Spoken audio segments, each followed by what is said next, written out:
சிங்கமுனரி அருகே பிரான்மலையில் சித்திரை திருவிழாவை முன்னிட்டு சிவாச்சாரியார்கள் வேத மந்திரம் முழங்க அன்னை குயிலமுத நாயகிக்கு திருக்கொடுங்குன்றநாதர் திருமாங்கல்யம் சூட்டும் திருக்கல்யாண வைபவம் நடைபெற்றது.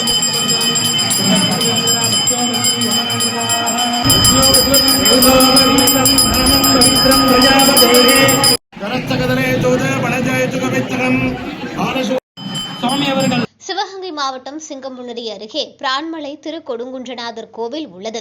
ஆகாயம், மத்திபம், பாதாளம் என்று 3 நிலைகளில் சிவபெருமான் காட்சியளிக்கிறார்.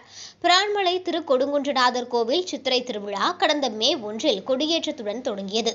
திருவிழாவில் முக்கிய நிகழ்வாக இன்று 5ஆம் திருநாள் திருக்கல்யாண வைபவம் விழா நடைபெற்றது. முன்னதாக சுவாமி கோவிலை வலம் வந்து கோவில் உள்புறம் உள்ள 12 கால் கல் மண்டபத்தில் வைக்கப்பட்டு சிறப்பு பூஜை நடைபெற்றது. அங்கு அன்னை குயிலமுத நாயகி தவக்கோலமிட்டு இறைவனை நோக்கி தவமிருந்தார். அங்கு பிரியாவிடை உடனான திருக்கொடுங்குன்றநாதர் எழுந்தருளி அருள் புரிந்து மாலை மாற்றும் வைபவம் நடைபெற்றது. அதனைத் தொடர்ந்து சிவாச்சாரியார்கள் முன்னிலையில் வேதமந்திரம் முழங்க அன்னை குயிலமுத நாயகிக்கு திருக்கொடுங்குன்றநாதர் திருமாங்கல்யம் சூட்டும் திருக்கல்யாண வைபவம் நடைபெற்றது. விழாவில் சுமார் 1000க்கும் மேற்பட்ட பக்தர்கள் கலந்து கொண்டு சுவாமி தரிசனம் செய்தனர்.